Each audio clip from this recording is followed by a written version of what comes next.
Why is my LinkedIn? You are live. Nice.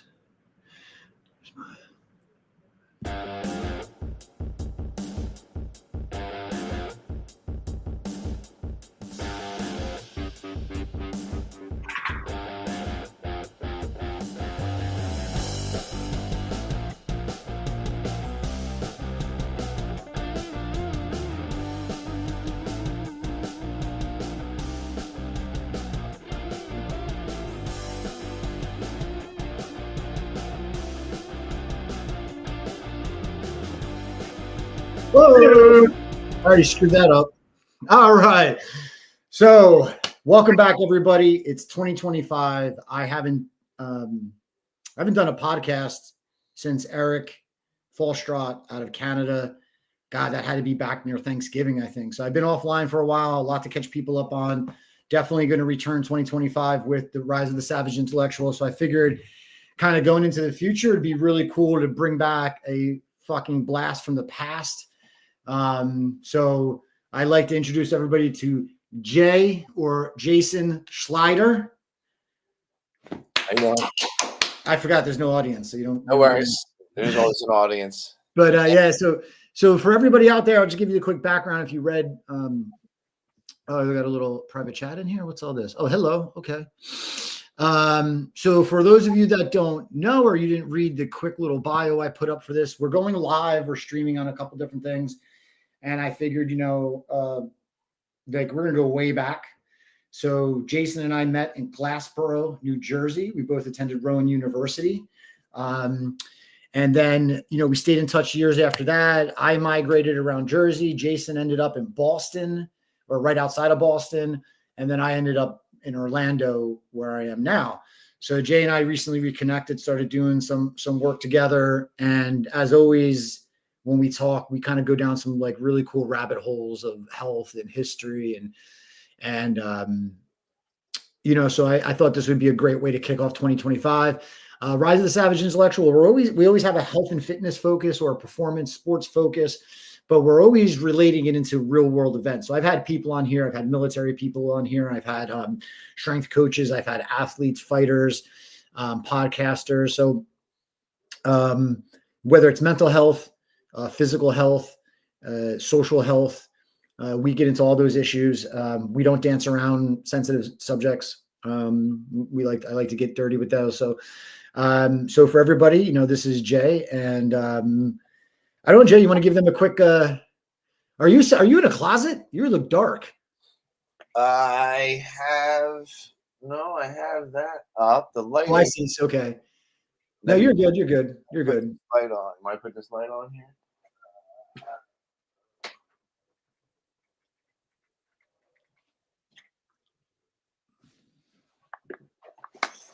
I mean, I got 1, 2, 3, 4. I even have my mood light, actually. No, don't kill the light behind you on the fan because it makes like a blur in the corner of the camera. We don't. It's not getting any more light on your face yet. Oh, how'd you do that? Shut it off again. Oh, cool. Now we're good, brother. We're good. Yeah, that's a little bit better. God said, "Let there be light." Yeah, I have like this big ring light. That's why I look so washed out. Been trying to work with a couple different freaking cameras, phones, figuring this shit crap out, whatever. But yeah, why don't you give everybody a quick background? A 5-second little quick interview or introduction on yourself, and why the fuck you're up in Boston? Why it's so goddamn cold? Yeah, it's chilly today. No, my name is Jason Schleider. Originally from Hamilton, New Jersey, and like I said, John and I connected, over at Rowan, and my path has led me up to Framingham, Massachusetts. Originally, it was a job and a girl. Lost a girl, lost a job. But I've been able to stay up here and to sustain myself, to learn. And that's my goal. That's my life goal. I was a teacher. I am a teacher. I taught over at Collaborative in Worcester, Massachusetts. When I moved up. What subjects? Math. So when I came up here, I thought I was going to teach English. Both my parents are educators. Graduated a psych degree at Rowan, and just fell into teaching. Did the substitute teaching. Worked my way up. and being a psych major and with an education background, and in an art background as well, I kind of utilized that, in the classroom. I Yep. did like real world stuff, like the questions that I didn't like hearing were like nails on chalkboard. We're on board, and where am I going to need this? So I tried to gear my lessons. I mean, those are no, those are valid, questions. So Yeah. I'd bring manipulatives in the classroom, tiles or paint or stuff that I did, real world stuff, so they can see like this is where I used it, Yeah. and then it means there was some decisions. I do have a substance abuse background, and that's a part of my story. So right now I'm on a path to where I'm able to help people, and I want to get better. And what I've been doing, I've had some help. I'm involved in martial arts. In 6 months, God willing, I'll earn a black belt, one day at a time. And it's been years, in the making, consistency. So through the jobs, I got jobs, lost jobs, so we'll keep this kind of shorter, to the Cliff Notes version. So I'm at the point now where I'm looking, to get back into the classroom, due to some unfortunate events, surrounding self care. So self care is shot up, to, I mean, my, body, mind, spirit, the three facets that we try to work on. If the balance there is not there, I've learned that it's my life gets hard, Yeah. and No, that's why I'm here. yeah. So Let me throw this out there. I think you're for those that I've got like a few regulars that'll watch. Um, and for those out there, I think you're going to see Jay becoming a more regular person on the show as Jay came down to Florida pre-COVID, right? It was pre-COVID. Yeah, yeah, it was Thanksgiving. It was like Thanksgiving 2019. 19 or something, right? Yeah, Thanksgiving came down. 2019. That was one of the first times, or one of the first few times that I had done like an in-person 3-day. We really just like woke up in the morning, worked on stuff, got him set up. The BMS. So Jay is for those of you out there, the reason I want to do this, and I was going to just let it organically come up, but you had mentioned it, is another great reason to have Jay on the show is that everybody knows, especially those that came from my social media, that of the struggles I had with being a single father and fighting for my custody and going through what was very public all over social media with the end of Bulldog and all the issues I was dealing with people there. So what I like about having Jay on the story is that I'm always bringing guests on that have been through some deep shit and have, gotten their way out. I had Chad McLean on, who is the founder of Mental Joe. I always want to shout Mental Joe out. I think I even friggin' today, I even got one of their shirts on. You see this little, it's a military guy, and he's got two samurai swords behind him, and he's meditating. That's kind of their logo. And what I met Chad a couple of years ago with Mental Joe because they raise money through mostly t-shirts and hats and apparel. And then they use that money to help veterans with PTSD get ibogaine, ayahuasca, ketamine therapy, therapy the VA's not, giving them right now. If you're into veteran health, everybody knows how bad it is. As far as I did another episode with Mike Mannion from Healing Frontline Heroes, went through massive depression, was over 300 pounds, was in a motorcycle gang, got out and went down and bought some land in near Mexico, New Mexico border, and does Healing Frontline Heroes retreats, from anywhere from 3 to 4 days up to 5 days, where they're working with the native tribes and they're working with the native medicine men tribes, and they're doing a process of a sweat lodge and then psilocybin, ayahuasca, and I've sent a few military people to him where he's like, listen, like these guys were in bad shape. And he's like, don't worry about the price or anything. Just buy your plane ticket. I'll take care of everything. Like the dude's mission has been, so I've had Chad, I had Mike.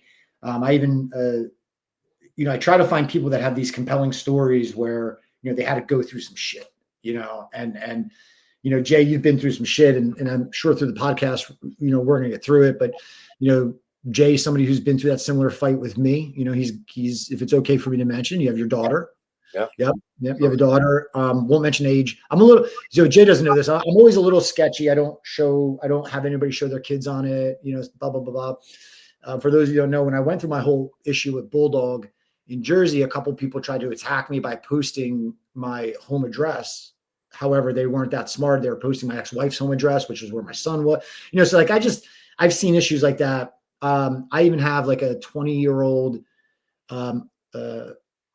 what we call a community coordinator that worked for me in my recent project. And I don't even allow her to use her personal Instagram for the business.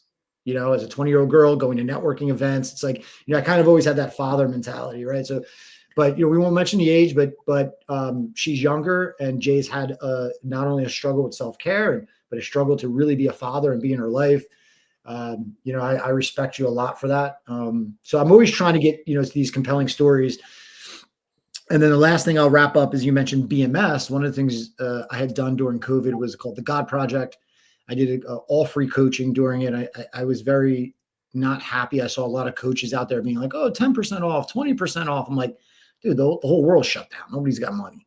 So I just did all my coaching for free for a good 30 or 40 days during lockdown. And we came up with this concept called BMS, body, mind, spirit. And it was just a really simple way for a whole bunch of people across the internet to check in with me when it was their 12 o'clock noon. And they would just give themselves a rating of 1 through 10, 10 being nirvana, like almost unattainable, and 1 being near, like, I think I need some help, maybe suicidal, maybe I need to check in, like some serious range. And then it was your body. How's your body feeling? Give yourself a score. How's your mind? How's your mental health feeling? Give yourself a score. And I don't care what your religion is. I do believe spirituality is a powerful thing. So whatever your religion is, you have a spirit. Like, what's your connection to your higher purpose or being? And then when you give yourself that scale, you give yourself that rating, whatever number is the lowest, you're automatically committing that I'm going to do 1 or 2 things before I go to bed to make that score come up. So it was always a way. So BMS was something we started, got in COVID. And I was waiting for this to show you, right? Because so Jay and I had lost touch for a little while. One of the things I do in my God project is called this journal. So I started my Grateful Log, pretty dark time for me. If you look, it's July 8th, 2019. And at that time, I could only write 4 things. So when I start the component, it's like you got to write 5 things every night before you go to sleep that you're grateful for. I could only get 4. And it was interesting, but as time went on, it grew. But I keep a couple. So this is my Grateful Log. It's all my writings in it going back. So I thought you would like this, is that in the back of the Grateful Log, I keep a couple of things that I feel keep me grounded. So here's my back page. So this I keep in the back of my journal. This is a picture of me and my son at, well, he's still in that house, but that's my son when he was, a couple of years old, me going through a cookbook. As drawing he made me. And I thought you would like this. Right?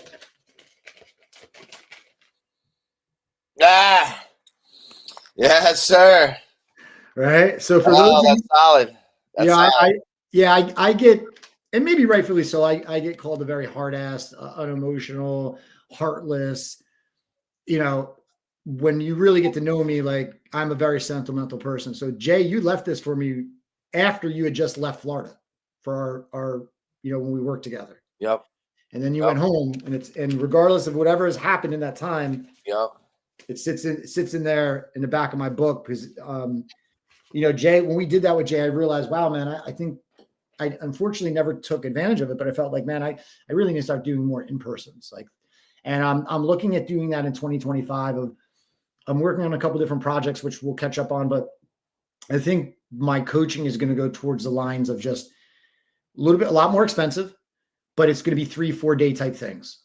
We're pricing it probably $5,000, $6,000, $7,000. But I come to you. So if you're in Boston or you're in Wisconsin, I'll fly out. I stay in a hotel for 3 to 4 days, and I'm with you start to finish, morning, day, night. I show you how to cook. I show you how to breathe. I'm just like your shadow for those days. And I really felt that working with you on that. And then I did a men's circle.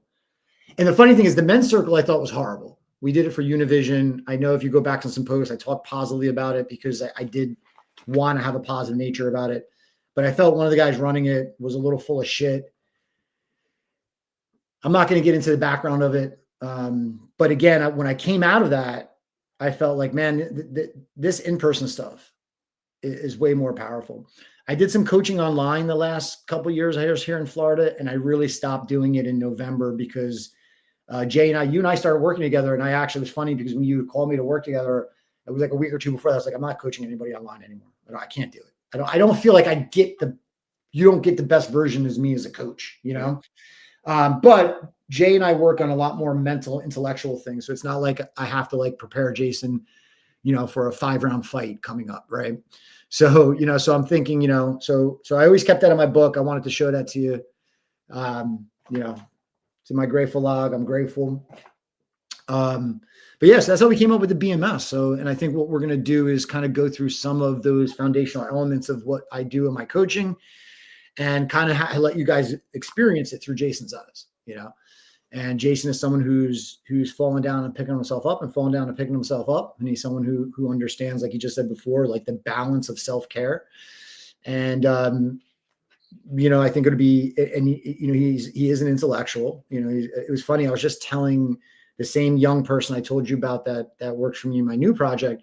She was asking me, and I said, listen, if I had it over to do again, at least I would have minored in psychology. I think that if you're going to have any type of interaction with people in the world, which you will, you know, unless you're going to go in some lab somewhere and be a pure scientist, I think understanding the psychology of human behavior is so critical right now, you know? So, you know, you got a guy here, Jason, who's intellectual. He's not somebody coming down here being like, oh, I want to get shredded with a 6-pack or, you know, but, you know, he's really working on himself. So, you know, we're going to kind of go all over the place today. And I'm going to kind of like, you know, now we have our introductions. Where do you want to start, brother? You want to start with what we got going on for 2025? I got my big bear calendar. Nice. So I got my big bear calendar. I don't know why there's a raccoon. But, you know, I like, you know, I kind of started getting all my, got all my days going out there. I've already failed Thursday, Friday, Saturday. I have failed. But we'll get back on track for my New Year's resolution. Now we'll start off with, I mean, failures are a dress rehearsal for success. I mean, for me, I feel like, you know, I've been the phoenix rising from the ashes in more than one occasion. I mean, deep, no job, like no, like, you know, and then I allowed or whatever, I'd gone down, you know, the whole, as far as, you know, not having that direction and not, you know, realizing, you know, like what was going on. And through, and today I do realize that through, you know, God's help, through my higher powers help, you know, that is the only reason why I'm still here. You know, I'll throw away, you know, my background, you know, psychology, you know, major, education background. Both my parents were teachers, you know, for almost 40 years each. And, you know, so it's in my blood, you know, to teach. So I feel that my life purpose is to, you know, motivate, inspire, you know, educate, while learning. I mean, I have a growth mindset. And the thing that gets to me is that in certain states, I don't allow myself, I didn't grow, and I didn't play well in the sandbox. I mean, socially, we all have different, you know, types of intelligence. We can go down that rabbit hole, you know, Gardner's, you know, theory of intelligence. And, you know, I had brought myself to where in 2019, you know, the year before in January, you know, right when COVID hit, I sit on the couch. I had no job. Just got hit with, you know, child support, was going through, you know, the probate court with that. We'll get to in a second. But no income. The guy who I worked with doing painting, you know, I've been blessed to be able to work with my hands, you know, and, you know, I painted, you know, professionally, and he had COVID. So I had no income. And I called a buddy of mine. I did outside sales. Yeah, I've done a lot of jobs. I've done outside sales in the city of Lynn, Massachusetts. Lynn. You know, to transfer Verizon boxes, you know, to Comcast. And you know, I I called a buddy that I worked with, and I said, "Look, man, his recruiter." I said, I need help." He said, "All right, get your resume out." And luckily, I had a copy of my resume online. No computer, computer should, was not, was broken, and just got done on a run catching. I caught a habit in 2016, 17 to back up. So I was just coming off that, and by the grace of God, I got a job at a plastic extrusion plant, cleaning toilets. Worked my way. I didn't know these places existed. The loud machines, big machines. It melts down plastic beads, blows them up into sheets, and then the sheets at Amazon, like the bags, the green linings at Amazon, or food coverings. They make them, and little rolls to 2,000-pound rolls. So anyway, I had experience doing that, and I worked myself up, and I was like, okay, did that, and then I got on the line, worked at the place. Then, by the grace of God, I was reading about COVID, and had this intuition to get back to teaching. I applied for assistant teaching positions, and I landed a job in Marlborough, Massachusetts, at a therapeutic collaborative, to where I had used the skills that I had. I had worked at a collaborative, prior when I moved up here. I worked in Worcester. No, can you explain to the audience, what does a collaborative mean? How is that different? Is it like a charter school? How does that differentiate from a normal teaching education school? So a collaborative is a system, an organization, a school organization that services students from other districts. If a student is in a district, a school district, public school district, and is having difficulty behaviorally, socially, emotionally, mentally, whatever they have, and they cannot access the curriculum. So this school provides a service. It's a business. I mean, it's a compassionate business, but it's a business nonetheless. And the school says, okay, we'll pay this, we'll pay this amount of money for this student for you to provide the services, the educational component, while they're receiving therapy.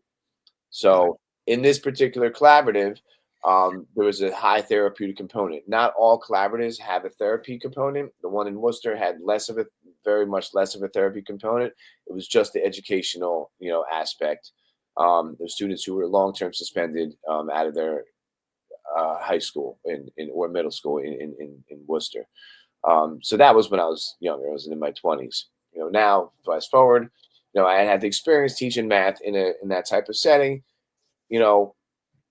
Had gone from working with a few people now to working with 60 people, and it was a culture shock, and in the beginning it was tougher, but as I learned the ropes, and applied myself, I 2.5 years, the job just ended in end of October this past year, due to poor self-care on my part, amongst other things, but which brings me again, Phoenix rising from the ashes. I was making good money. Like, I was at a spot where I had my daughter, I was seeing her, and I wanted more time. So I scheduled the time, and I didn't, my ego got to me, basically. It was my ego, or I thought I could do things. Didn't ask for help at the job. There was many opportunities for me to keep that job, and it was high level. It was the big leagues. It's the education, writing IEPs, going to meetings. IEPs, individualized education plan, the legal protection, of students with special education.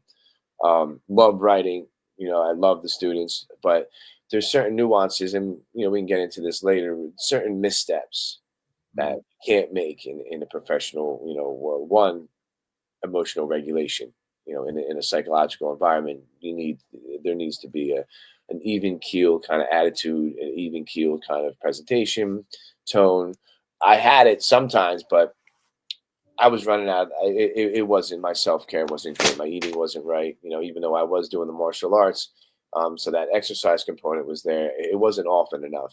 And again, hindsight's 2020. And I only mention this, to kind of give the background of where in the future, can learn from these mistakes, because I do have a growth mindset, and I do have a positive, mental attitude as far as, this is what needs to be done. Let me just cut you off 1 second, because I want to make this point. Please do. The reason I like to have people like you on and you tell these stories is, I'm not here to, have a million streams, like I was never the guy that wanted to go in and have a million personal training clients. I wanted to have a few people I could get real deep with, so I look at if, I only got 5 people watching it. Yep. If one of them can walk out of this and be like, man, that what Jay said resonated and I'm in a bad place, but I can get back, he got back and maybe they're in teaching or maybe they have an issue like that or vice versa. Someone's out there struggling and they feel like, they're losing the balance. They're like, oh, I'm going to fuck up at work or something. And it's like, hey man, here's a guy, Jay, telling you, if you don't have that balance, like, hey man, I was doing all the martial arts, I could whoop some ass, but I wasn't sleeping right. I wasn't eating right. If you don't have that BMS balance, maybe you start losing some connection spiritually, losing your focus on what your mission was. But I want people to really connect with this as far as understanding, like, and the reason I stopped you is I want to ask you this, if someone's out there, can you, and I do respect the, God is good and God is great and having that gratitude that God got you out of it. But I think I like to take a little bit more of an assertive attitude of like, God blessed you with the ability for you to get out of it. Can you tell anybody out there that might be in a dark place? Like what was that trigger for you that said, I got to stop doing this. I need to take care of myself, the first time in, let's say maybe 2019 or when, when you first, you're one of your first rising ups and you got this job at the place and, with the 6, what was that trigger that helped you, because we know God didn't come down and touch you on the head and then you were good.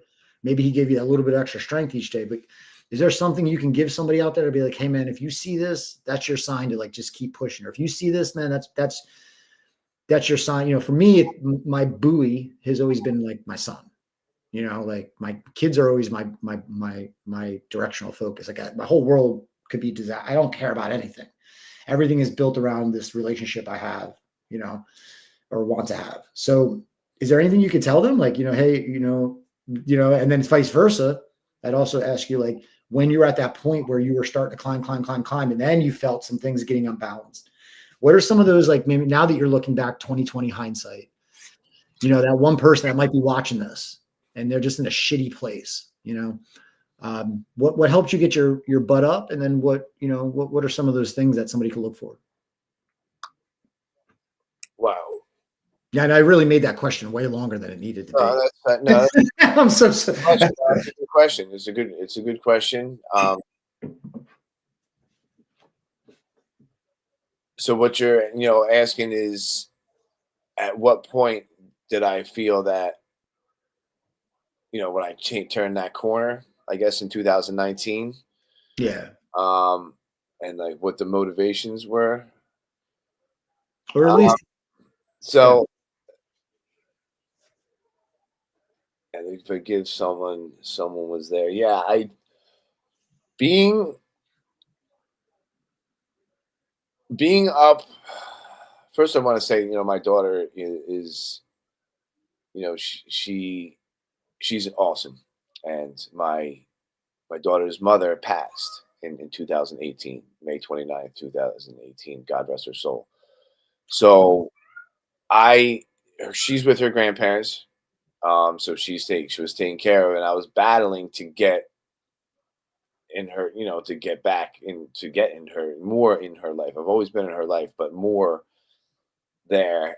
So that's that responsibility, that motivation of that responsibility. That's funny. That responsibility piece of, wow, there's another creature here that, her grandparents aren't going to be around forever. Her mother passed, like, I'm putting myself in her, kind of having that, wow, like I'm going to need to do this. That was where I derive strength from. And I do agree that, God gives us free will. Like I do, again, like I was almost a philosophy major. I found that too late when I was at Rowan. There wasn't enough time. But I love philosophy and I see connections where things with things. And, again, I was blessed, with an intuition.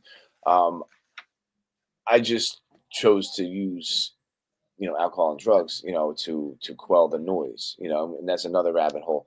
But if someone is in a dark place, I mean, make a phone call, in the video. So I started in July 2019. I started YouTube videos. I started doing videos about checking in, the body, mind, spirit checking, like you had said.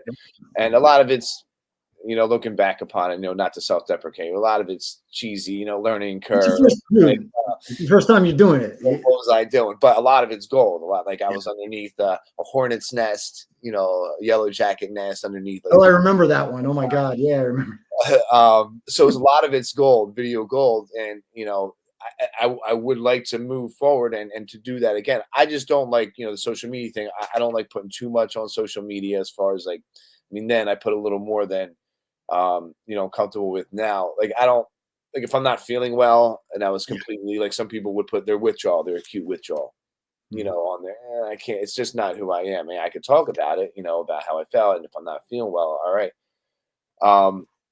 But if I was in that dark place and I did videos, I would watch videos, it's that connection. It's that, all right. I'd always love learning. Okay, this is what this person went through. A lot of videos. Oh, this is, fear of the unexpected. You watch videos of other people talk about them going through. About them going through withdrawal and going through how they're getting out. So through other people's contact, and I do believe that God works through people, as well. But I lose sight of it, like that's the thing. Like sometimes I get in my own, head or whatever, and I lose sight of the force, that the power that we actually have, because everyone has gifts. And I would just say for someone who's struggling, reach out. That's what in all my videos, is to reach out, reach out to someone.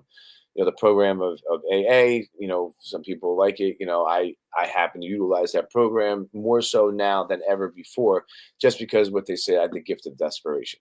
I was desperate. And hearing people's struggles and hearing a different perspective helped me. And I was able to, little by little, take these things, this advice that was, freely given. And the program, again, we can go down another rabbit hole as far as explaining, about the AA program from my perspective. But from what I understand, in the beginning, you take, and then when you are better, then you can give back to okay, this is how long I've been sober. This is what I've done. I'm sorry. I got a bunch of crap going on outside my window. I apologize. It's okay. We'll cut the, we could do, keep talking because I want people to hear it. So it's okay. We're good. Keep going, right? So through,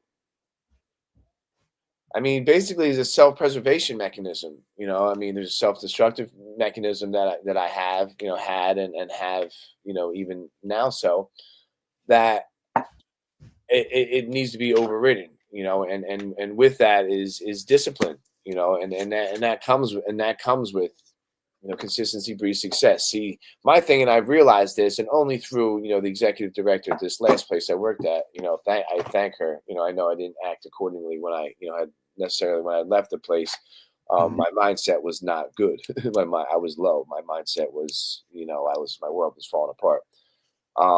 But she had said to me, Jason, you have a lot of knowledge. I have a lot of knowledge. She's like, but to apply that, why aren't you applying that? Like in the moment with that amygdala hijack spike, to say something or not have a good tone, and that comes from within, being regulated within. Emotional regulation, self-regulation, and that all comes down to controllables that you spoke about, you speak about, and self-care. But it's it needs to be a high level of discipline.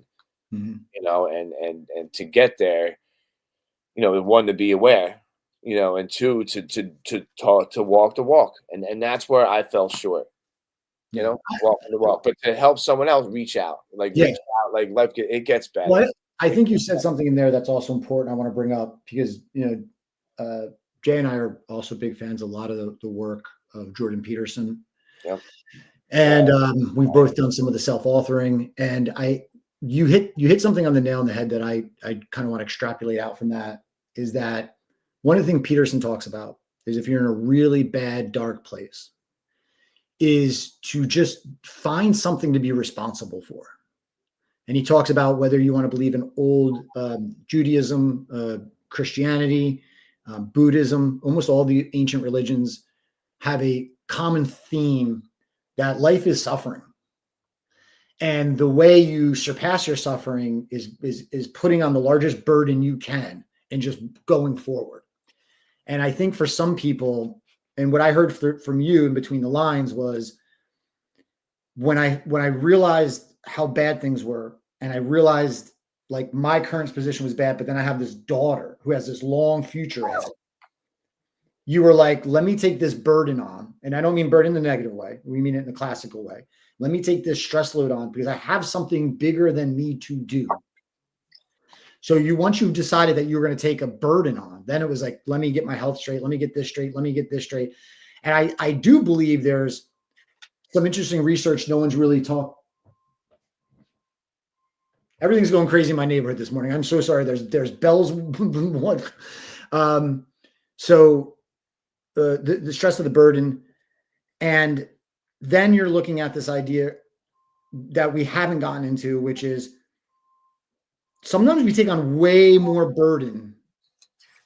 And then, because we keep, it's okay. It's like, I felt better when I took some more burden on. So let me take more and more and more. And now you almost get into this super ego of, no, I got to handle it all. And then you start, the shadow kicks in of like, well, you better handle it all because you fucked up so much before you right. It's like, then you get that internal noise of like, and then and this has happened to me a lot, then it's like, I don't want anyone's help. Everyone leave me alone. Let me take care of it. Get out of my way. Right. Because it's like, you have this shadow in the back of your head, like, hey man, you really fucked up a lot in the past. So like, you have to do all this good and then you realize like, who am I proving anything to? And you realize, I think subconscious, you were like, the only person I really got to prove something to is my daughter. So you take that burden on, start to educate yourself more, start to, get back to those things that, are a little bit more truer to you. So I kind of wanted to say that I think that, Peterson talks about the fact that if you're in a really bad spot, just go get any job.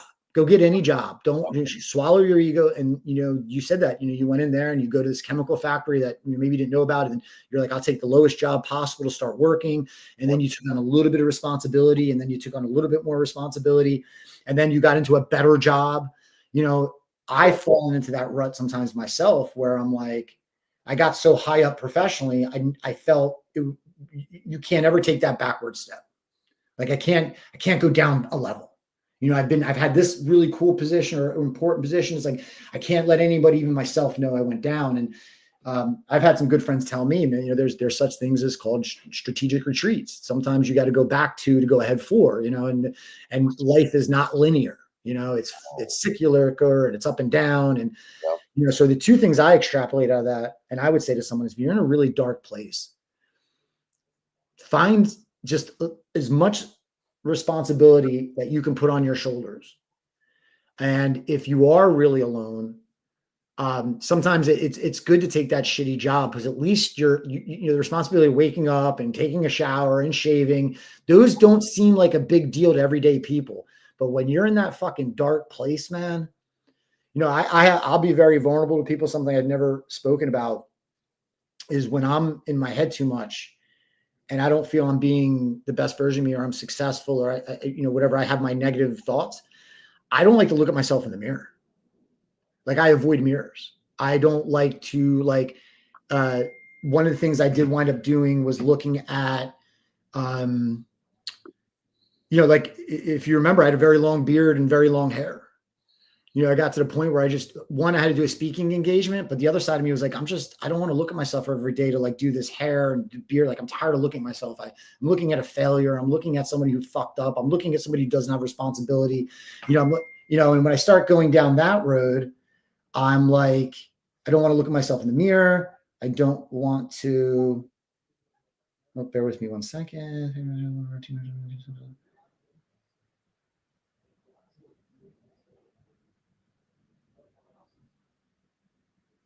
Weird. I got a weird thing. Bear with me one second. No worries. All right. Let me just take I hate dead air, but give me 1 second. No worries.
All right. Sorry about that. All right. So I'm doing one of my new projects is actually, I'm super excited about this. It's actually a law firm. So I'm now like, if I see a message from the lawyer, I kind of almost like, oh God, this, what happened? But it's actually interesting not to get too far off, not to do too far off subject, but he also oh wait, we did. Sorry, we're doing this live. I'm so sorry. We lost a okay. I shouldn't be talking about this live. Sorry, but now it's like I feel like like me. I absolutely love. I've always had this weird passion for the law. So being able to work with. Oh, guys, I'm so sorry about this, man. I'm so sorry, but I gotta, this is also when I said to you, I was like, I like to tape all these things early because when I do them early, no one else is awake and moving. But all right, I'll jump on that in a minute because we're at 42 minutes. We'll probably go about 60. And I definitely want to have you back.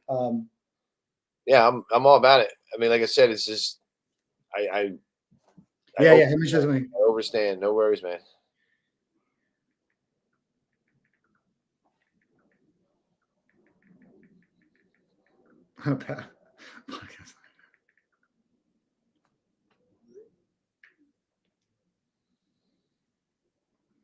Okay, so getting back to, I know where we lost track was the idea of, if you're in this dark place, you want to put a burden on you. If you're not working, just go take any job and, go to take any job and just start to kind of like build yourself back up, So I really like that concept from Jordan. I'm glad you brought it up. And, but I did want to make that point, and I apologize to everybody out there. I got completely off track. I usually shut my phones off during this.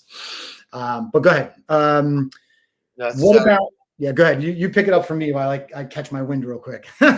Sorry. I mean, you talked about that, that ego, and Peterson was one of the videos, and it was not just like YouTubers, it was Peterson was, huge. And I know people have, preconceived notion and blah, blah, but, honestly, he has some really good advice. Like, I really do, that resonates with me. And, funny you mentioned, you want to isolate and to leave me alone, the ego, Yeah. to leave me alone. At the end of that job, I had an opportunity to take a mental health break. I was told they tried to help me, to give me a mental health day.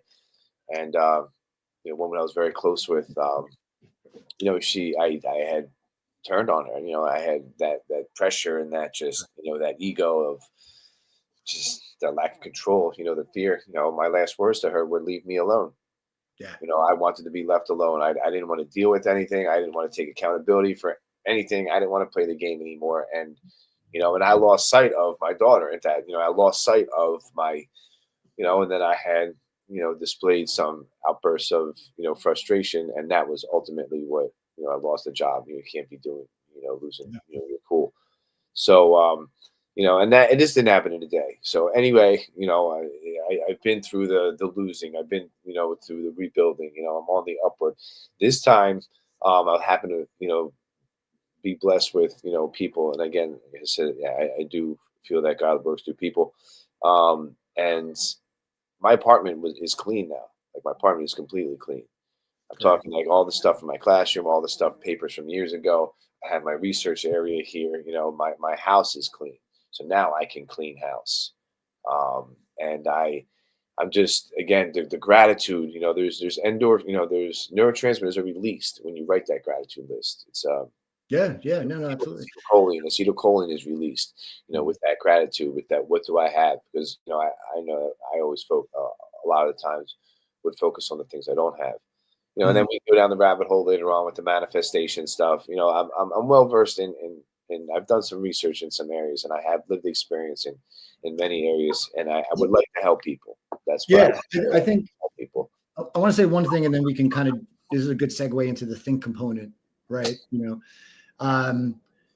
So one is, I apologize. I lost it. It was a good one. Understanding when you're at your threshold and backing off. You said something to me. We talked about it the other day where you were talking about how you were getting ready to leave the house. And you were like a little bit more, you're like, hey, I need to take a little bit more time. I got, I'm a little bit all over the place. I forget the exact words were, but you were under every stress load. And then you're like, I needed a little extra time to get it together. And I said, you know what, man? I was like, that's a good self-regulation. And I kind of try to take a paradigm swap on that as like, instead of thinking like, I don't want to go out in the world like this because I'm afraid I'm going to lose it or scream at somebody or yell at somebody. It's like, you have this motivation in you to teach and help people, which means you're disrespecting yourself if you don't go out with the best version of Jay. Yep. Because especially when you're like, hey, God works through people and God willing and God bless, I was able to get out of these bad positions. It's like, okay, well, now it's like your turn to be one of those instruments. And that's possibly or very much why you're called to be a teacher. And then on top of being a teacher and not just the classroom teacher, like you said it, like very early on, you're like, hey, I'm teaching math, but I'm going to show you why this is important in real life. Yep. Really a mentoring type of teacher. Yep. And if you don't take that extra time to just, man, am I all good? Am I ready to go out in this world and deal with people? Because this world deserves the best version of Jay. Yes. And I deserve to respect myself and be the best version of Jay. And your daughter deserves the best, right? It's just everything else trickles off of that. So I think that was a great way we can kind of merge over to that scenario, which is, the think component of, getting your head straight. And if you can get your head straight and your thought process straight, that helps with your discipline, because so the first component in my coaching program is called think. And I always say this to people, when you're looking at working, you went as a personal trainer or in a normal gym, or you're going to hire somebody online, like a fitness influencer. It's what is the first thing everybody starts with? The movement. They're like, oh, here's a great exercise program. Download my fat shred, V-shred, fat loss, and anybody, excuse me, anybody who understands simple human biology knows that the way you grow, the same way intellectually, is by repairing. So the number one thing that controls everything in your body is your brain. So, and then I also came up with this concept of like, okay, what are these controllables that we can actually take some control on? And how do we prioritize which one's important? So we know everything runs through the thought process, whether it's subconscious or conscious, and that's where most of us, when we get to the higher level of coaches and we look back at our old coaching programs and we're like, oh, why did so many people fail, or people dropped out, or people didn't work with us, stuff like that. Then we have to sit back and say, okay, well, they didn't really want it. I didn't motivate them enough. I didn't have a good enough program. Maybe I was too strict on the diet. It's like all of those could be it, but all of them have a deeper issue that there was something mentally not clicking in the client. You're not always going to be motivating, but you have to teach them how to be disciplined. And discipline comes with self-respect. Yes. And I think that's something a lot of coaches and even a lot of people miss. Like when you hear even like, I'm a big fan of Jocko Willink and that. And it's like, well, nobody really got down to the fact that you can't be disciplined. You can't be disciplined if you don't have self-respect. What are you being disciplined for? Like you can be disciplined out of rage or anger or pain. There's a lot of things that can make you disciplined, but the fuel source dissipates. And that's why I'm like, maybe it's more motivation through tragedy and trauma versus discipline. But I learned something young as a father, is the concept is you don't want to make your children to have, what do they call that? You want to teach them self-respect versus, oh my God, what's the other word? I can't believe it's escaping me now. But a lot of teachers and parents will talk about, oh, we want to have a self-esteem. Esteem. The problem with self-esteem is it's predicated on so many external factors. Self-respect is predicated on one factor: you respecting yourself. So I always kind of say, hey, self-respect is like discipline and self-esteem is like motivation. Motivation is good, but it's fleeting. You're not always going to feel good about yourself. You're not always going to like yourself. You know what I mean? Like I can tell you for years, I just don't like walking past a mirror. And you know me even from college days. I like to dress. I like fashion. I like to look good. Same here. So you can imagine me sitting there looking in mirrors that I hung too low. so that I could see from my waist down to see I look good, but I didn't want to look at myself in the face. And I had no self-esteem, but I had discipline. I was like, dude, you got to respect yourself. You know, you got to respect yourself, and you got to at least put in some type of effort with what you're doing. Yep. And there's another great thing I learned or heard from somebody, very touching. And it was a guy on social media, and he was talking about his father, who was an alcoholic. And he said, as he watched his father recover, he said, the most powerful thing that I don't think my dad realized was I would ask my dad, like, are you going to stay sober, Dad? And he would answer me, I don't know, but I'm going to stay sober one more day. And that had moved me so much to think that that's discipline and self-respect to say, listen, man, I don't fucking know. Maybe I'm a complete fuck up. Maybe I'm going to be in that fucking bottle in a year, or there's, but I love you, son, in one more day. I can do this one more day. And if you just keep piecemealing it one more day, next thing you know, you're at a year anniversary. You're at a 10-year anniversary. You know what I'm saying? Just take it one day at a time, so to speak. And that always moved me. And I can't tell you how many times, especially after leaving Jersey, Florida was just rough. Coming down here was just rough. I didn't really know anybody. I was immediately inserted into a legal battle to get custody of my son. Don't really have any friends down here. I'm not a Florida guy. You know what I mean? I ain't going fishing. I don't hunt. I'm not into guns. Thank God for Brazilian jiu-jitsu. I found a lot of escape in that, like you did with Krav. I found it with BJJ. BJJ is the last front that I can go to, and my brain just freaking shuts off. And I have, I could be getting strangled, arm popping out of me, but in my head, it's just peace. It's just peace. And then I can be like, one more day, one more day. So as a coach, we all started realizing, like, the mental aspect of your program design is the most important. And that's where you lose people or win people. You know what I mean? Like, if you as a coach, you want to have 100% of your people reach 100% of their goals, and it's a little unrealistic, but if you come from the mental aspect, I started becoming a much more successful coach.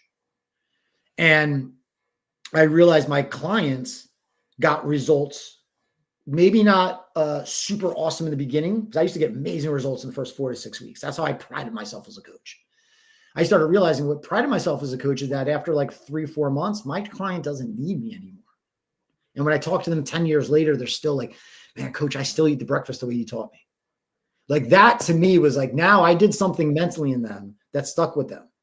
And then they understood the breathing, and so we looked at it from like, what are the things you need to survive?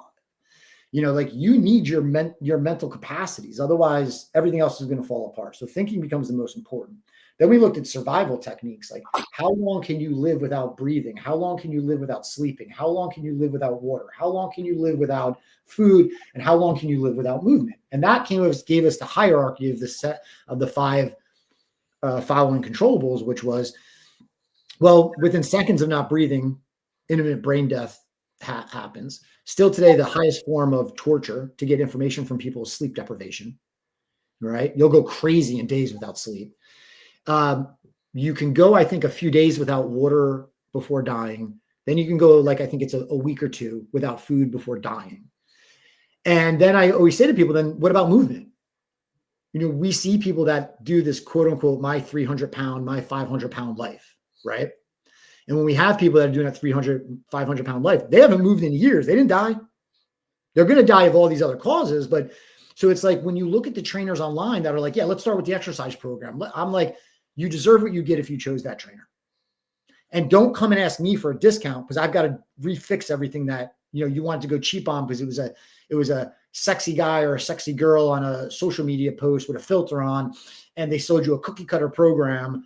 So I look at that. The first thing is like, what's the mental health? Like, how are you working, internally? And then it's like, once I got that client there, I can go so many other directions. And then we focus on, the breathing. So that's why when we started this whole episode, Jay and I were talking about the Grateful Lot, because one of the first steps in our program of Think is to just start getting yourself in a good mental space before you go to sleep. Right. write down the things. And even like, and I showed people when I first started mine, I couldn't even think of 5 things I was grateful for. And the 4 things I wrote were just my son. I'm grateful for my son's healthy. I'm grateful for my son's here. I mean, really, it technically should have been 1 grateful, but I just had nothing in my life I could anchor into. And then after a few days, I was doing 5. Then after a few weeks, I was 7. And then, it was amazing to see my growth of listing an entire page of things I'm thankful for. And then similar to you, I went through an extremely negative time a couple of years ago where I just got completely out of who I was. And it's funny because I can literally look at the dates of when I was in that bad time of my life, and you look at my journal, there's no grateful log, there's no mantras there. And it's not a surprise, So my thing was I just started, needing to respect myself more. And that's what jiu-jitsu gave me. I was like, man, I'm going to be 48, but damn, I'm hanging with these young kids and I'm learning, and it makes me feel like an athlete again. And it makes you feel, like you really feel like a young boy again, like you're play fighting all the time, like you're, and jiu-jitsu is really different than any other martial art I've come across. I've done a lot of them. The brotherhood is just so insane. The respect that the I love the idea we call our coach a professor, because jiu-jitsu is more of that mental game. But, like how you had to find it in Krav, it was like I needed something that kind of, gave me that physical bodiness, and then I could get my head disciplined. Like, I want to get a good night's sleep because I want to go see my friends and go roll, and I don't want to gas out and throw up on the, and I think for people, the first thing you need to do, especially if you're looking for an extra, if you're like, hey man, I'm not really depressed. I feel good. I just got some extra weight on me. I don't like the way I look and I want to be ready for summer. I'm still going to start you with the grateful log and the thinking process. If you come to me and say, man, I'm in a really depressive state, I don't even want to be here tomorrow, I still start you with the grateful log. If you come to me and you are a world champion, undefeated fighter, guess what I start you with? The same thing. I start you with think. Then we look at breathing, and we look at like breathing and sleep can be interchangeable. They work together, and I think last we had done some coaching. I was like, hey, I want you to start doing a little qigong breathing 8 minutes before you go to bed. And then the next stage will be making sure your sleep's going good, getting you good REM sleep. And then your hydration just follows. You've always been good with your food because you like to cook, and then when you feel all good, then we start the movement, So I really can't impress upon people enough that the thinking process, the mental process is what, people need to focus on. And it's the healthy thing. And that's what needs to get done. So, we're at 59 minutes, so we'll go a little bit over, but I want to kind of close with, a little bit of what you think about the process of think, how your journaling is going, not so much for me, but to let people else out there. Obviously as the coach, I'm going to tell everybody it's so good, but what are some of the benefits and what are some of the things that maybe are annoying about it? Maybe some things that you find obstacles with it. But yeah, I'd like to hear your last 5 minutes. Let's wrap up with what you think about the think process. And, maybe that's how we'll start the next episode. We'll go through, live, how we're instituting the think process. Then we'll move on the other ones. But how's your experience with it? Yeah, it's a great segue. The think process is that was the thing this time around that I really focused on. I had wrote from a YouTube video from years ago on a piece of paper. I have it on my wall now. Thoughts are the language of the brain. How you think and how you feel creates your sense of being. And it's rewiring, my brain. I have another one that talks about cutting the thought process, cutting those negative thoughts. Because I had intrusive thoughts, and that's where I was falling short. Mm-hmm. My thought thinking, it was my thinking, and again, we can go down the rabbit hole at another point with substance abuse. It's a thinking disease. It's thinking. Like when your thoughts are positive, and I know all this, and again, it's what the director had said, theory to application, theory to practice, knowledge to application. Mm-hmm. And I know these things, and why isn't it working? What you just mentioned, the thinking part, the bemis, the M, the mind, that mental aspect, that mental component, which the foods do relate to, which the food directly relate to it, our thought process, and that self-care directly affects, like you said, whether it's subconscious or conscious, our thoughts come from, it doesn't matter, to get an intrusive thought, to cut that thought right there and to move on, either dwelling in the past, morbid reflection, or, getting on that pity pot, or whatever it is. This time around, that is where, you mentioned you start there. That's where I had to start and like, look, it was my thinking. It was my thinking that I could handle this. It was my thinking, the ego, was thinking of, that I didn't need to eat a balanced breakfast, and the balance, again, another rabbit, another aspect, that is huge. So that's where I'm at now, it's where I'm in that cutting those thought process. And you had mentioned it. You mentioned it, about the before you go to bed and when you wake up in the morning is when the subconscious is developed. When I get down on my knees, when you do that gratitude list, that's what starts that thinking into a positive realm, into the positive slant. Again, so self-respect is the fruit of discipline. The sense of dignity grows with the ability to say no to oneself. That's Abraham Joshua Herschel. That's Herschel. And like that, it's through and through. That's where for me, that's what it comes down to, that self-respect. And again, that consistency that breeds success. Walk the walk. Consistency. And again, why couldn't I do that? I knew all this stuff. Even with my push-ups, like have I done push-ups and sit-ups every day? I have to do 5,000, for the black part of the black belt regimen. No, I haven't. Am I going to catch up? Oh, I'm going to catch up and do it. No, I'm going to do my journal, just like I have a gratitude journal, just like I have my journal from when I was doing well. On the bottom of the page, I had written how many days that I've been alive. This year is second, 15,794. That's how many days I've been, was alive at that point. So when I did that, things were good. Yeah. When I had that gratitude journal and I dumped, all the stuff that was in my mind, those thoughts, and I got it out, which everybody, there's not one guru, not one self-help, there's not one psychologist who doesn't recommend journaling. Yeah, it's that's the deal. It's psychosomatic, it's psychomotor. Psychomotor skills of release. Well, I remember I went to therapy. I'm a fan of therapy. After my divorce was one of my biggest lows. Like I really got bad on them after my divorce. Like really just thought I was a failure. I mean, it was bad. And I remember I was in therapy and I had such a great therapist. And she would all the time, she'd be like, do you want to stay another hour? You want I do 2-hour sessions 3 times a week, And I remember the one was, that's a whole nother story. We'll get in another day, but I was very erroneously, and what I believe purposely manipulated to go on about 4 different psych meds that, here, so it's funny. I haven't ever talked about this either. But it's 2025. I keep this right here. And the reason I keep this all the time, I haven't opened this in years, brother. Wow.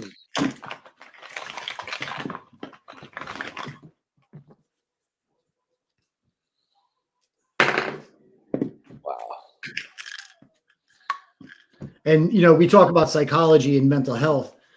I mean, some of these things they had put me on, acetalpram, alprazolam. What were these? These must have been the substitute for. Somebody gave me a substitute for Xanax. That did nothing for me. They gave me the substitute for Lexapro. That just made me off the charts. Like I was almost like I was weird. I actually developed this weird sneezing habit. About 9 a.m. I would take the pill at like 8:45, something like that every morning. And by I'd have these massive sneezes. I never used to sneeze loud. I'd be like, to this day, 15 years later, I still around 8, 9 will have this weird sneezing fit. It's the weirdest side effect. Then I started getting shakes where I would just shake. Then they had me on Prestique. And then they had me on the best of the best, right? 50 milligram Seroquel. So I know your drugs, but for a lot of people, you want to Google Seroquel. They give it to people who are like going crazy and they're old and they're going to hurt themselves. It just makes you a zombie. And I remember when I went to this therapist and I told her all these meds that they had put me on, I said to her, I'll work with you, but I'm not going on any medication. I'm not taking any meds. I feel something was really done wrong to me by my former doctor because he was aligned with my ex-wife, who was a pharma rep. That's just a whole fucking story to go down. Wow. But they were having me take this 50 milligrams twice a day. And the doctor was having me take it in the morning. This shit shuts you down. And I've spoken to several other psychs that are like, we have never seen anybody prescribe this for somebody in the morning, and especially that high of a dose. And I keep those with me because I kind of, oh, well, I forgot there was a whole nother one in here too. So 1, 2, 3, 4, 5, 6. Once I took one, then I started sneezing. Then I started having these shakes. Then I started having this. Like, oh, I take this. Then, oh no, you need this. Or and I, me, I'm a big science guy, but I keep it. It's like literally right here in my drawer. I don't keep it visual out, but I keep it in this little cubby, almost like, deep down dark. I know how bad it had gotten. And I just remember I was so lost. I was down in Florida. I had no friends. All my friends were having great times in their lives, getting married, having kids. And my ex-wife was very adamant that I get on all these things. And I just knew something wasn't right. I always felt that, not that I was the smartest kid, but I always felt like I had a little extra willpower where like, okay, I know you're smarter than me, but I will work 10 times harder to beat you. Like if I have to read 50 books or I have to read the same book 50 times and you can read it once, then that's fine. I'll outwork you. But I had like a little bit more of this, some people call it a chip on my shoulder, possibly. But for me, it was after the divorce, being put on all those meds. I went through like 2 or 3 different doctors. And then I finally found a doctor and I said, I'll only do the therapy if I'm not doing any meds. And to wrap up the point, we were doing these 2-hour sessions and she said to me, John, you have clients that you help with depression. I said, yeah, because I can create physical and diet programs that help with hormones. And if I can help the hormones a little bit, that helps with the dopamine and the serotonin, and I can kind of get them out of the rut and give them purpose. And I remember, I'll never forget, she said this to me by like the 4th session. She was like, every single way to pull yourself out of this, but you won't because you feel you deserve this punishment. That changed everything for me. Yeah. And I realized, I was like, yeah, I don't respect myself. Yep. I feel like I deserve not to be here. I feel that if I'm still alive, then I deserve to be in the most amount of pain possible for failing as a husband and a man. And just for those that don't know, like I didn't cheat on my wife. Nothing like that happened.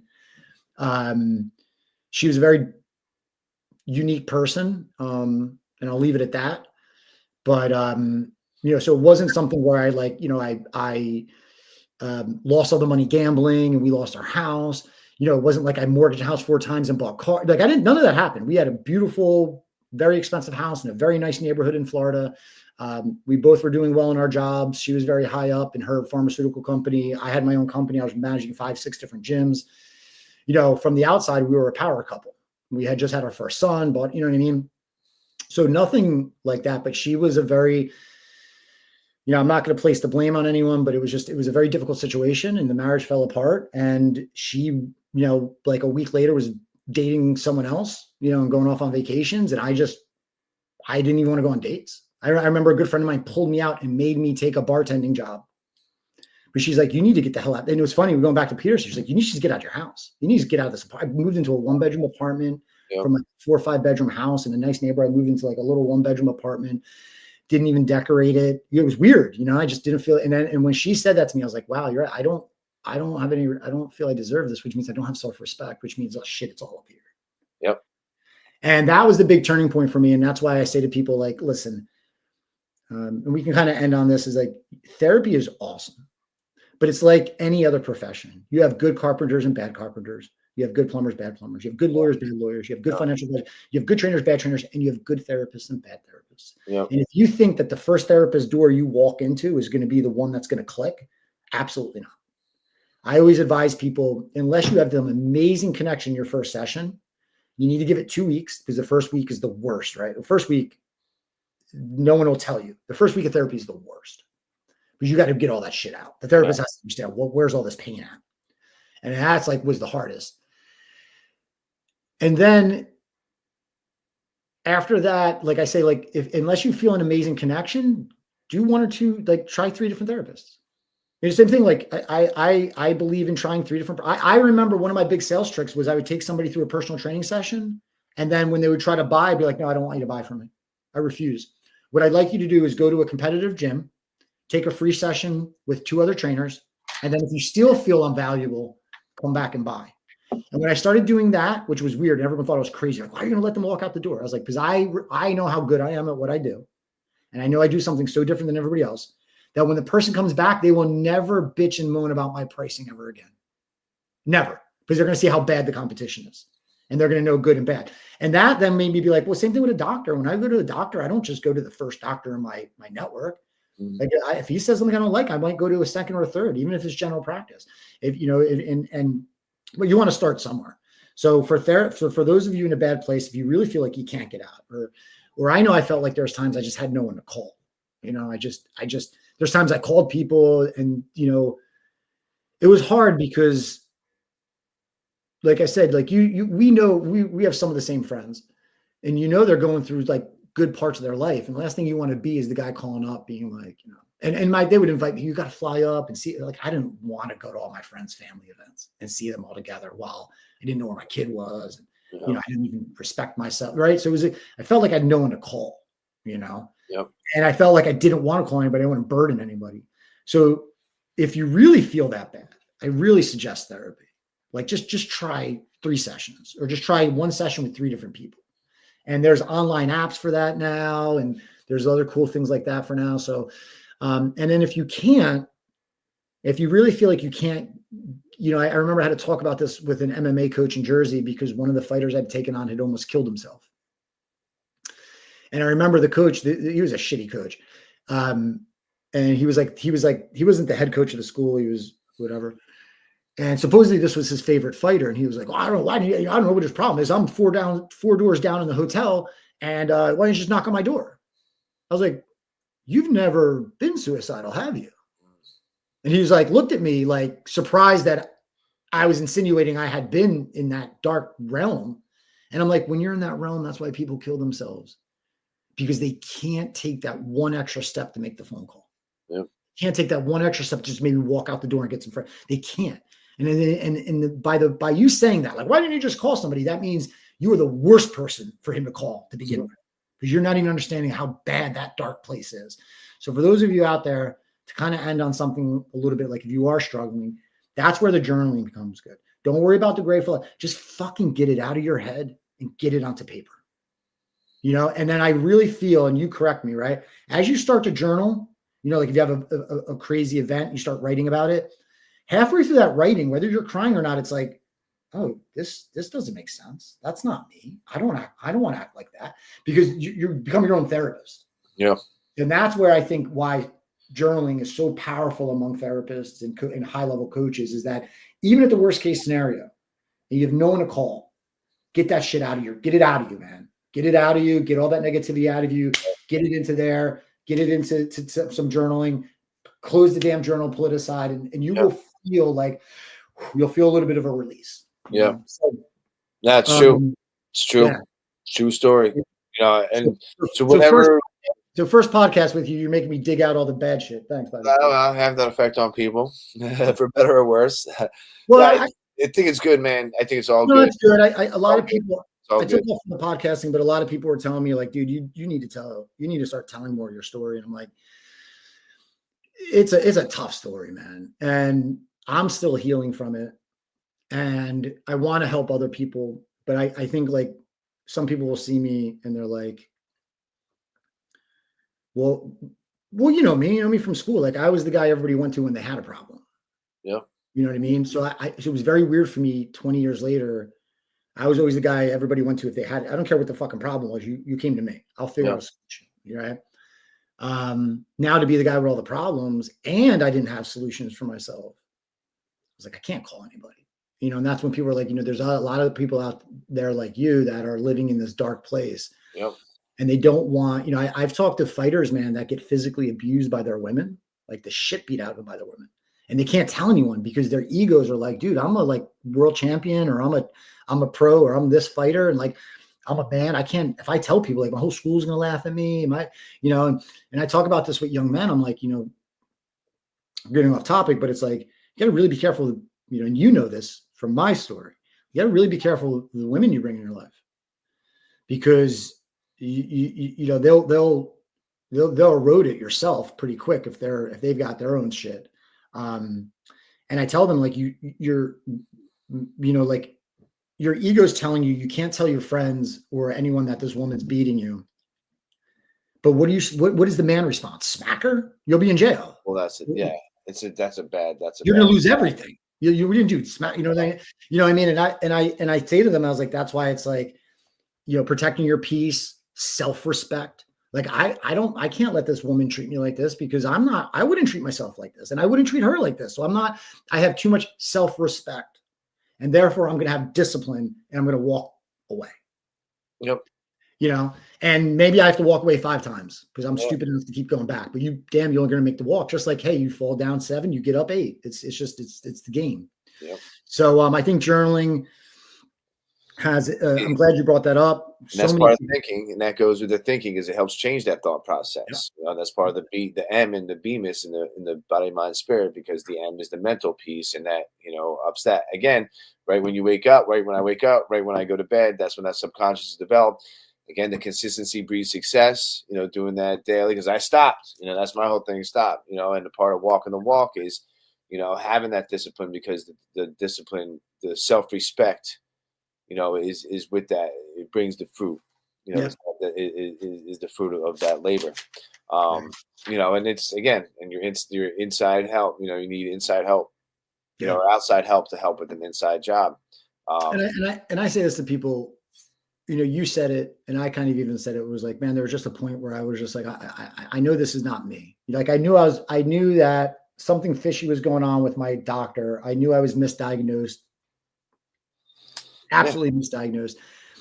And I know there's people out there that are trapped in that feeling, because you're like, well, it's my doctor. He really knows. Maybe I don't know. And then you got other people telling you, oh, well, you only think that, there's nothing wrong with it. But if you can keep your mind clear and you can create that spiritual embodiment, you're going to be much more in tune with who your real self is. And then you're going to know, this is not what's wrong with me, or this is not acceptable for someone to treat me this way. Yeah. You know, and I think that is, you know, one of the most powerful things about the thinking concept in the program design, is to start getting them, you know, getting that mentality strong, because the body's going to break, and you're going to have all these other issues. But if that, you know, BMS, the mind's in the middle. Yep. And the mind, keeping the mind clear, allows the spirit and the body to keep the balance, so that if one of them's off, the other ones pick up. But if that mind isn't right, you're never going to get that connection between the spirit and the body. Nope. So, you know, they're very simplistic way that we created that system, but we feel it works, you know. Yep. And it's just a simple way to check in. 3 main things: body, mind, spirit. Yep. If you're feeling like you're really in a bad place, you have no one to reach out to, try some therapy, try some journaling. Just, I don't know, fucking grab a piece of scrap paper and just start writing. You know, just get all, and write whatever you want, because this is not like an email. You're not recording. And you said this earlier, I'm not the biggest fan of social media. I've made that mistake of putting my personal business of what I was going through out on social media. It's just stupid. It's not self-respecting.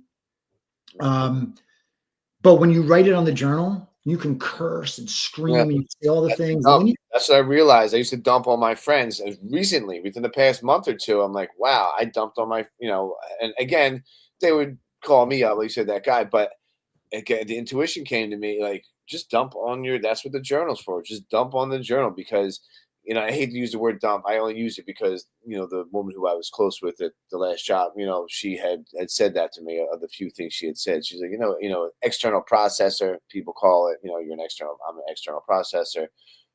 Some people can sit with their things and just, you know, process it there and then let it go.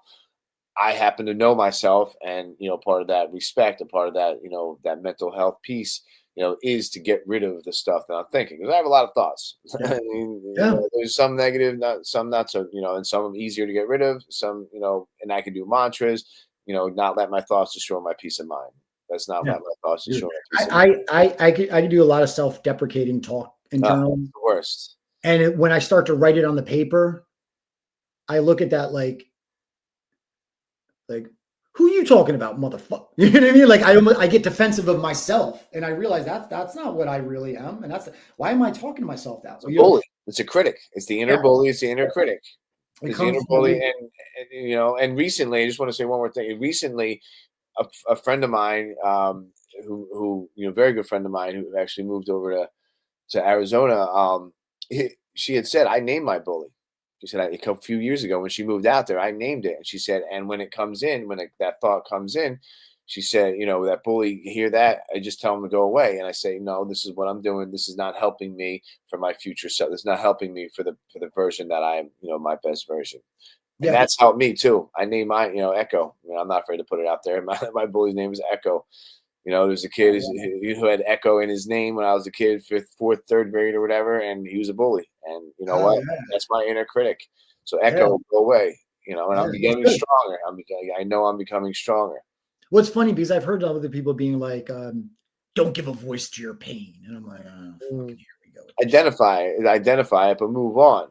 Yeah, like they're like, but that's the trick. It's like, That's it's the whole like, thing. I'm not giving my pain a platform and a microphone in my head, No. but I'm giving it a name because I'm identifying it, and then I'm going to eradicate it. And you can't identify your enemy if you can't, give it a name and give it some type of quality to identify it. I noticed that with myself, where I'm like, and I think I said this to you, is I talk to people when they have maybe some explosive emotion issues, and they get very angry quickly, is before you feel conflicted about making a decision, you just sit back and be like, if I make this decision, is this putting me in a better place for X, Y, and Z?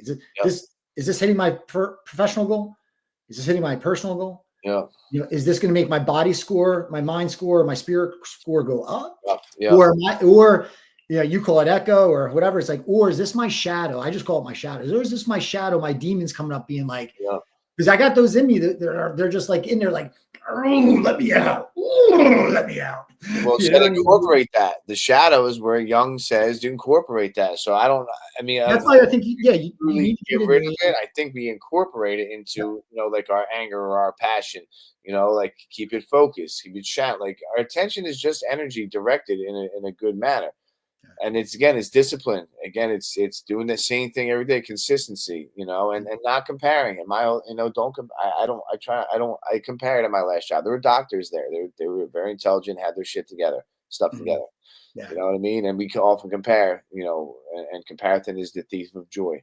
Yep. No, so you can't my thing is just simply, I look at that, that voice that creeps up, and then I'm like, or no, I'm sorry. What I wanted to say was, there was the saying of like, you want to make friends with your demons, because then they don't scare you anymore, and then you know where to use them. And I think I've got one demon sitting inside of me. I'm still struggling. I'm still wrestling with, to become friends with. A lot of the other ones I think I've done well over the last few years. But I got one that still creeps out on me, and I gotta put that in check. And again, that's another reason why I tell people, I think why Peterson tells people someone to get a job. And I tell people, like, at least try to do something physical. Yeah. And sometimes the physical, it'll work backwards. The physical exhaustion, like that shadow will creep up into me. And I'm like, dude, I'm too fucking tired. My neck hurts. I just got my arm cranked, but then, and I always tell people, like, after I have a good training session with jujitsu, almost the next 3 to 4 days, I get a good 3 days of where nothing can bother me. Yeah. And that's why it's like, you want to take a little bit of a burden on, because then you have the purpose, and then everything else starts the noise becomes less, because you're like, this is not going to get me there. This is not going to get me there. This is not going to get me there. All this is going to do is make that little demon happy that I exploded, and then that demon's going to crawl back in, and I've got to deal with the consequences and the results of it. Yep. Yeah. Right. So we're at 125. So I know that. Yep. That's cool. I want to make sure this downloads and does right. Jay, I can't thank you enough for coming on, brother. Thank you. Yep. And I know, and in fairness, it was more your idea. You were like, hey, let's jump on and I was like, hell yeah. I want to do this. I want to move this go. I think it would be in a good direction. Again, there's a lot of directions you can go in. And again, if we need to do a Cliff Notes, whatever we need to do, a Cliff Notes version of, how the foods, like that thinking, like I think it's underrated. 1, sugars, 2, foods, about how it's way underrated and directly applies to that BMIS score, that BMS, the mental health piece. Yep. And again, consistency breeds success. So it's how do we motivate, again, physician, from what common theme here, John, honestly, for you and I, is physician heal thyself. We have it within us. and it's what Peterson says. He puts it beautifully. You know, to teach someone or to work with someone, work with yourself like you were working with someone else. Yeah. Like, what would you say? And I always say in my therapy, like, I know if someone came to me with this problem that I had, lost my job because of this, and this. Well, you could do this, and this. Mhm. But it's that consistency, it's that self-respect, man, and that's where it comes down to. And but this is awesome. Yeah, man. Thank you. I can't. Yeah, we'll do a couple more episodes where we'll just keep it to the components, like a real, like you said, Cliff Notes. I like that idea. That's fine. But otherwise, I'm going to wrap this up. We're at 127. All right. Thank you, everybody. Happy New Year. I am going to, I guess, oh gosh, should I close it? So I am going to do a post later, but if anybody got to the end of this, there was so much craziness going on. I was actually almost moving back to New Jersey. I was like a week away from moving from Jersey. I literally was like, I literally, like, if I turned my camera around, you could see even my office is just a disaster. But I literally right around Thanksgiving was packing up the whole like house, get ready to go back to Jersey. And then I didn't like the deal. I was going to go back and work for a gym. I was actually a gym near Rowan. I was going to go back. It was a gym I did the grand opening for when I had my first company, when I first lived in South Jersey right after graduation, and they're not doing as well. And they need a new rebrand and so forth. So I was looking at actually going in, taking an ownership share, going back to living in South Jersey. It was crazy, man. That's a whole nother episode for my history of what my time was like in South Jersey. There was a lot of trauma that I'm still working through today that happened to me in a relationship down there. So, and I think a lot of that trauma also is the dual focus of why it drives me so much that being a father is important to me. But then I was looking at doing a project in North Jersey near Mahwah. And then I was also, or it was between these three, or one in like Berkeley area of Jersey. So it was odd. I was all set a week away. I was letting people know and I was ready to go. And then some of the financial numbers weren't really there. It didn't look like we could get it done in January, which I'd have to be up there in January because of the New Year's resolutions and the gym's going through, that's the best time for me to take it over. And then out of nowhere, the Wednesday before Thanksgiving, I wake up in the morning, I see an email that somebody had saw on my resume somewhere and said, "Hey, we'd like to talk to you about, running our marketing and community outreach."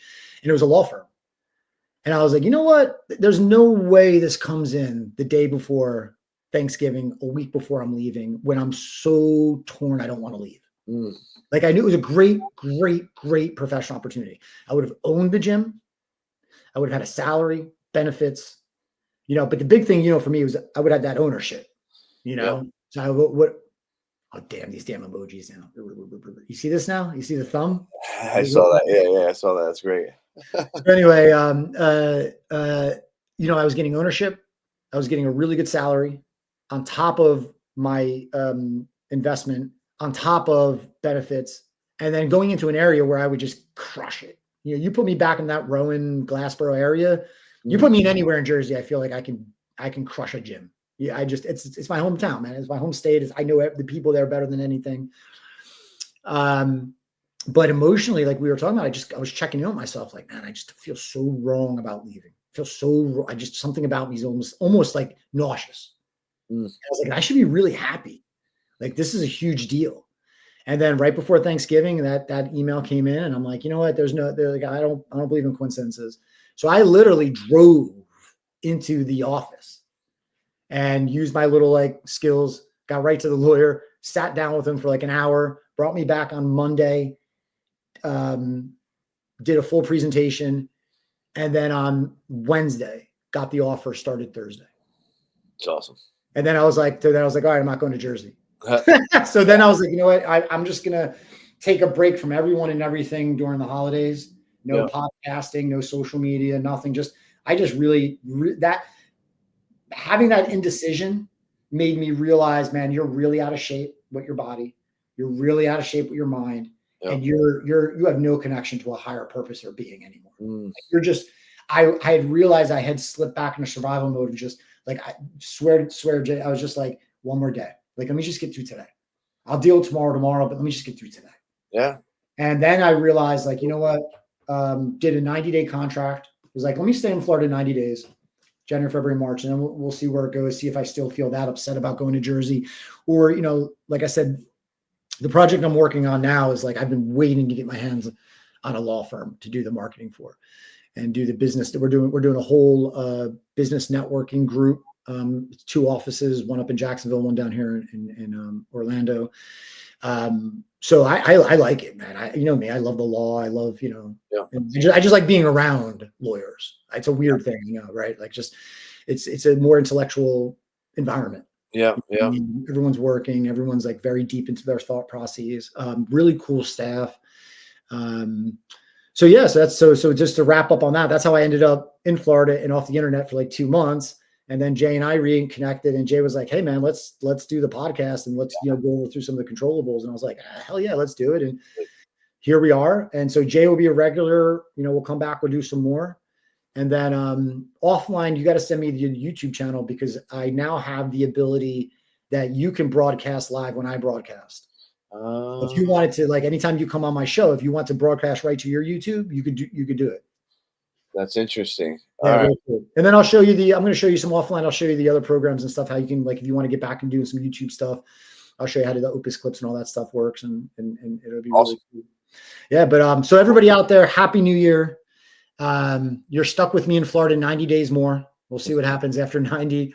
And I also thought it avoids me going back in the cold of Jersey. So otherwise, we're going to kick back up the show and we'll see how things go. But thank you so much, brother. I appreciate you. Thank I you. respect you. Appreciate you, man. Do you have a good day today? As I told you before the show, just hang on a minute. You're going to see the band come up. You'll see the music come up. Chill out for a minute. To everybody out there, thank you so much for all 5 of you tuning in. Everybody starts somewhere, brother. Everyone starts somewhere, right? This is going to be big, man. It's going to be good. I love it. So I'm going to throw the music on. We're going to get the heck out of here as soon as I figure out how to operate my own board. And where's my Jay Schleider one? There he is. Boom. All right. There we go. And then we can give you a little bit of the funky funk. And we are out, everybody. Thank you very much. Yes. This is fantastic, bro. Fantastic. Right. And let's go.